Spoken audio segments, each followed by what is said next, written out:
लाहौर माल road पर police एहलकार खुद motorcycle चलाकर मुलजिम को अदालत लेकर जा रहे हैं। फुटेज 7 न्यूज ने हासिल कर ली है, जबकि पुलिस मुलजिम को अदालत में पेश करने के लिए कानूनी तरीके से फरार इख्तियार करने लगी है। फुटेज इस वक्त आप 7 न्यूज की स्क्रीन पर देख सकते हैं।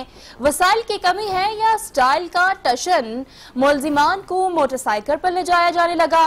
माल रोड पर पुलिस एहलकार खुद मोटरसाइकिल चलाकर मुलजिम को अदालत लेकर जा रहे हैं, जबकि फुटेज 7 न्यूज ने हासिल कर ली।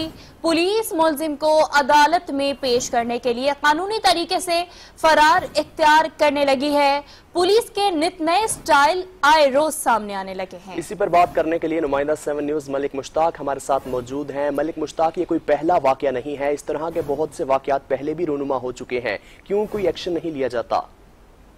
जी बिल्कुल, चूंकि पुलिस के पास तमाम वसाइल मौजूद हैं और चूंकि इस साल भी पुलिस को एक भारी भरकम जो है बजट दिया गया है और इसी तरह आईजी पंजाब की तरफ से पंजाब पुलिस के लिए एक भारी रकम जो है पंजाब हुकूमत से मांगी गई थी, जो इनको दे दी गई है, लेकिन इसके बावजूद तमाम थानों में जो है वो गाड़ियां खड़ी हैं, मोबाइल खड़ी हैं। उसके बावजूद इतनी किसी मुलजिम के साथ अंडरस्टैंडिंग पहले नहीं देखी गई कि एक मुलजिम जिसे अदालत में पेशी के लिए ले जाया जा रहा है, वाज़ेह देखा जा रहा है कि फुटेज में कि मुलजिम को हथ के मोटरसाइकिल पर बिठाकर अदालत में पेश करने के लिए लेके जाया जा रहा है। इसमें कानूनी लिहाज से भी किसी सूरत ऐसी इजाजत नहीं है कि कोई भी पुलिस एहलकार किसी मुलजिम को इस तरह से कोर्ट लेकर जाए और उसकी हथकड़ी जो है वो इसी तरह अपनी मोटरसाइकिल के साथ बांधी जाए, हथकड़ी भी मोटरसाइकिल के साथ बांधी जाए। मलिक मुश्ताक, आपका बहुत शुक्रिया। पुलिस एक दफा फिर से अपने हस्बे रिवायत स्टाइल में मुलजिम को लेकर जा रही है।